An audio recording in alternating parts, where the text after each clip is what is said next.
തട്ടിപ്പ് ആപ്പുകളെ പൂട്ടിക്കാൻ തീവ്ര ശ്രമം തുടരുമ്പോഴും തിരിച്ചടവിനും വായ്പ നൽകി ആളുകളെ പിഴിഞ്ഞ് ആത്മഹത്യയുടെ വക്കിൽ കൊണ്ടു നിർത്തുകയാണ് ഓൺലൈൻ ലോൺ ആപ്പുകൾ.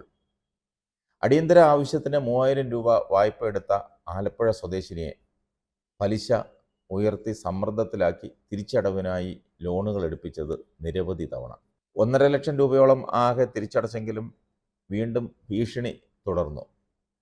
അതോടെ ജീവനൊടുക്കാൻ തുനിഞ്ഞ ഇവരെ ഭാവി വരൻ കൊച്ചിയിലെ സൈബർ സുരക്ഷാ ഫൗണ്ടേഷന്റെ സഹായം തേടിയാണ് രക്ഷപ്പെടുത്തിയത്.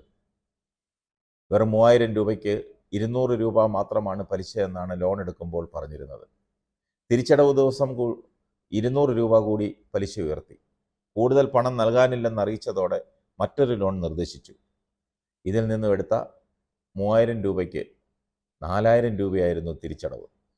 ഭീഷണി തുടർന്നതോടെ ഈ വിധം തിരിച്ചടവിനായി പല ലോണുകൾ എടുത്തതോടെയാണ് ഭീമമായ തുക ബാധ്യതയായത്. നഗ്ന ചിത്രങ്ങൾ സുഹൃത്തുക്കൾക്ക് കൈമാറുമെന്നെല്ലാം യുവതിയെ ഭീഷണിപ്പെടുത്തിയിരുന്നു. സാമ്പത്തിക ഞെരുക്കവും മറ്റ് തടസ്സങ്ങളൊന്നുമില്ലാതെ വേഗത്തിൽ പണം കിട്ടുമെന്ന ഒരേയൊരു കാരണമാണ് മൊബൈൽ ലോൺ ആപ്പുകളിലേക്ക് ആളുകൾ എത്തുന്നത്. നാണക്കേടോർത്താണ് പലരും പരാതിപ്പെടാൻ തയ്യാറാകാത്തത്. പ്ലേ സ്റ്റോറിൽ ലഭ്യമായ ലോൺ ആപ്പുകളിൽ ചുരുക്കം ചിലതൊഴിച്ചാൽ ഭൂരിഭാഗം ആപ്പുകൾക്കും റിസർവ് ബാങ്കിൻ്റെ ബാങ്കിതര ധനകാര്യ സ്ഥാപനത്തിൻ്റെ അതായത് NBFC ലൈസൻസ് ഇല്ല. 7 ദിവസം മുതൽ 6 മാസം വരെ തിരിച്ചടവ് കാലാവധിയാണ് ഇവരുടെ വാഗ്ദാനം. ആധാർ, പാൻ കാർഡ് എന്നിവയുടെ പകർപ്പുകൾ മാത്രമേ വായ്പാ തുക അക്കൗണ്ടിലേക്ക് മാറ്റാൻ വേണ്ടി ഇവർ ആവശ്യപ്പെടുന്നുള്ളൂവെങ്കിലും ആപ്പ് ഡൗൺലോഡ് ചെയ്ത് പ്രവർത്തിക്കുന്നതിനായി പല പെർമിഷനുകൾ മൊബൈലിൽ നൽകുന്നതോടെയാണ് തട്ടിപ്പ് സംഘം യഥാർത്ഥ പണി തുടങ്ങുന്നത്. ഓൺലൈൻ ലോൺ ആപ്പ് ഭീഷണി തുടർന്ന് പെരുമ്പാവൂരിൽ 30 വയസ്സുകാരി ആത്മഹത്യ ചെയ്ത സംഭവത്തിൽ പോലീസ് അന്വേഷണം തുടങ്ങിയിട്ടുണ്ട്. മരിച്ച യുവതിയുടെ മൊബൈലിൽ നിന്നും ലോൺ ദാതാക്കളുടെ ഭീഷണി സന്ദേശങ്ങൾ അന്വേഷണ സംഘം കണ്ടെത്തി.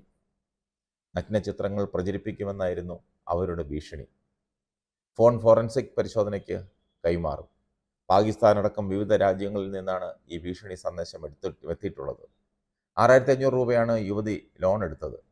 ഇതിൽ കുറച്ച് തിരിച്ചടച്ചിരുന്നു. വലിയ തുക വായ്പ എടുക്കാനുള്ള ശ്രമമാണ് ഈ യുവതിയെ ആത്മഹത്യയിലേക്ക് നയിച്ചതെന്നാണ് സൂചന. വലിയ തുക വായ്പയായി എടുക്കുന്നതിന് പ്രോസസ്സിംഗ് ചാർജായി ആവശ്യപ്പെട്ട തുകയ്ക്ക് മറ്റൊരാപ്പിൽ നിന്നും വായ്പ എടുത്തു. എന്നാൽ വലിയ തുക വായ്പയായി കിട്ടിയതുമില്ല, ചെറിയ തുക അടയ്ക്കാനുമായില്ല. ഇതോടെയാണ് ഉത്തരേന്ത്യൻ സംഘം ഭീഷണി തുടങ്ങിയത്. മോർഫ് ചെയ്ത നഗ്ന ചിത്രങ്ങൾ ഫോണിലേക്ക് അയക്കുകയും അത് പ്രചരിപ്പിക്കുമെന്ന് സന്ദേശം വന്നതും പോലീസ് കണ്ടെത്തി. പ്രത്യേക അന്വേഷണ സംഘം രൂപീകരിച്ച് അന്വേഷണം വ്യാപിപ്പിച്ചിട്ടുണ്ട്. വീട്ടിലെല്ലാവരുമായി സംസാരിച്ചു കൊണ്ടിരിക്കെ യുവതിക്ക് ഒരു ഫോൺ കോൾ വരികയും മുറിയിലേക്ക് ഓടിപ്പോവുകയുമായിരുന്നു. ഏറെ സമയം കഴിഞ്ഞിട്ടും കാണാതെത്തതിനെ തുടർന്ന് 5 വയസ്സുകാരനായ മൂത്ത മകൻ മുറിയിൽ ചെന്ന് നോക്കിയപ്പോഴാണ് വീട്ടമ്മ തൂങ്ങി നിൽക്കുന്നത് കണ്ടത്. കുട്ടിയുടെ കരച്ചിൽ കേട്ടെത്തിയ ബന്ധുക്കൾ യുവതിയെ ഉടൻ കോതമംഗലം താലൂക്ക് ആശുപത്രിയിൽ എത്തിച്ചുവെങ്കിലും മരിച്ചിരുന്നു.